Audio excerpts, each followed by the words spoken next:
Saudara-saudari, marilah kita mendengarkan renungan dengan judul Terang Telah Datang, yang berdasarkan pada Injil Yohanes bab 3 ayat 19. Yesus bersabda, "Terang telah datang ke dunia, tetapi manusia lebih menyukai kegelapan daripada terang, sebab perbuatan-perbuatan mereka jahat." Dalam nama Bapa dan Putra dan Roh Kudus. Amin. Saudara-saudari terkasih dalam nama Tuhan Yesus Kristus. Yesus bersabda kepada murid-muridnya tentang kuasa terang, yaitu tentang dirinya sendiri. Sabda Yesus demikian, "Karena begitu besar kasih Allah akan dunia ini, sehingga ia telah mengaruniakan anaknya yang tunggal, supaya setiap orang yang percaya kepadanya tidak binasa, melainkan beroleh hidup yang kekal.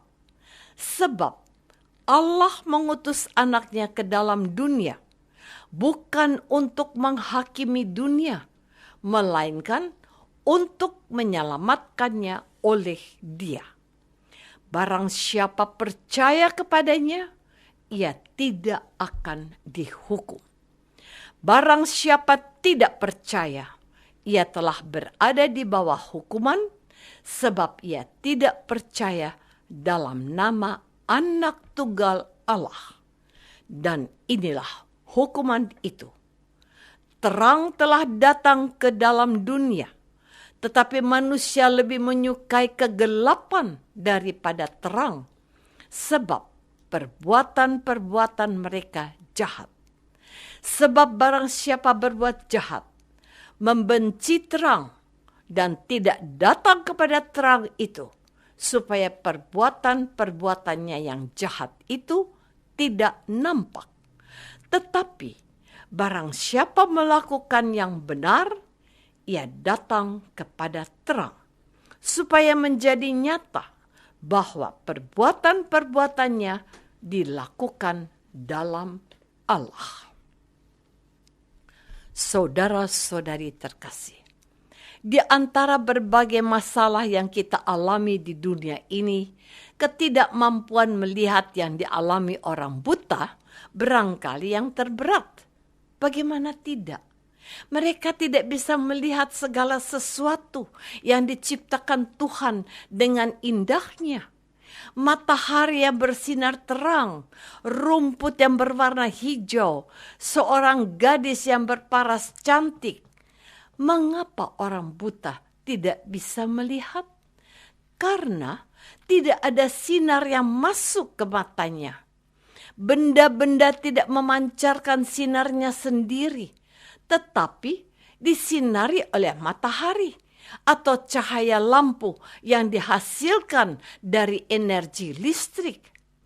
Karena perkembangan teknologi, berbagai terang buatan manusia menjadikan dunia semakin indah. Lampu Natal yang walaupun bersinar lemah, tetapi sungguh indah. Lampu stadion sepak bola membuat lapangan yang lebar menjadi terang benderang di malam hari. Lampu di panggung hiburan menjadikan suasana menjadi bergairah. Selain menjadi sumber cahaya, lampu pun digunakan untuk kepentingan manusiaan.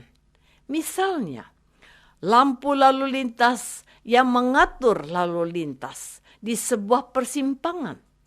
Lampu yang dipakai untuk menerangi sebuah proses bedah. Tidak terbayangkan apa yang akan terjadi jika kehidupan manusia tidak memiliki sumber terang alam maupun buatan.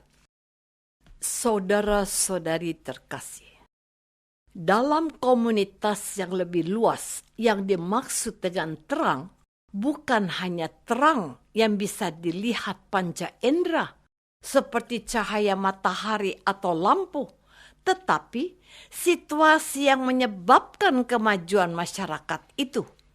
Pada masa pandemi COVID-19 saat ini, misalnya, masyarakat banyak yang mengalami kesulitan ekonomi, terutama karena pemutusan hubungan kerja.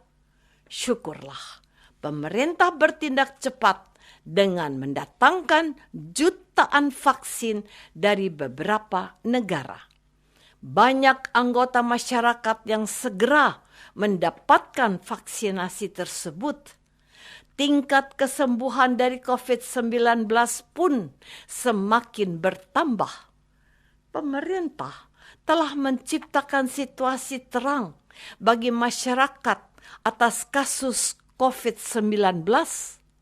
Lembaga pemerintah yang akhir-akhir menciptakan terang bagi masyarakat adalah Komisi Pemberantasan Korupsi. Berbagai kasus korupsi telah dibongkar. Triliunan uang negara bisa diselamatkan. Uang hasil korupsi itu bisa dipakai untuk berbagai kebutuhan masyarakat pada masa pandemi ini. Kemajuan teknologi juga menciptakan terang. Pada masa pandemi ini, sekolah termasuk yang terkena imbasnya. Siswa-siswi tidak bisa datang ke sekolah. Mereka harus belajar di rumah dengan bantuan teknologi. Untung sekali bahwa banyak aplikasi yang bisa dimanfaatkan untuk pembelajaran jarak jauh tersebut. Saudara-saudari terkasih, di dalam kacamata iman, terang itu adalah Yesus. Sebagai pribadi Allah Putra, Yesus sungguh dekat dengan Allah Bapa.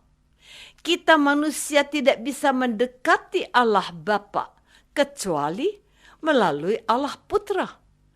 Allah Bapa telah mengaruniakan berbagai rahasia kerajaan surga kepada Allah Putra. Setelah kematiannya di kayu salib, Allah Putra naik ke surga, duduk di sebelah kanan Bapa. 3 hari kemudian ia bangkit dari antara orang mati. Dengan pernah datang ke surga, Yesus bisa bercerita tentang kerajaan surga. Bacalah di dalam kitab suci, di mana Yesus berkali-kali menceritakan kerajaan surga. Pengajaran itu selalu disertai dengan kalimat, kerajaan surga itu seumpama tujuan hidup manusia adalah menuju surga setelah kematian. Yesus pernah wafat dan masuk ke surga. Yesuslah terang bagi manusia untuk menuju ke surga. Namun, layakkah kita masuk ke surga? Bukankah kita ini adalah manusia berdosa? Yesus sudah disalib, wafat, dan bangkit dari kematian. Pengorbanan Yesus ini menghapuskan dosa kita sehingga kita layak masuk surga.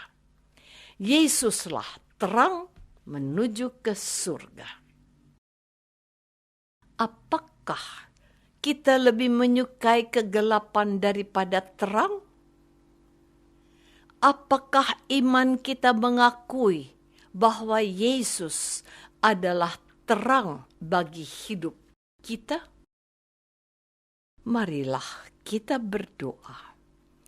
Ya Tuhan, kemanusiaan kami lebih menikmati kegelapan yang menyesatkan. Namun, Roh-Mu membuka mata iman kami untuk memilih terang, yaitu Yesus Kristus Putra-Mu. Engkaulah Tuhan kami, kini dan sepanjang masa. Amin. Semoga kita semua selalu dinaungi dan dibimbing oleh berkat Allah yang Maha Kuasa, Bapa dan Putra dan Roh Kudus. Amin.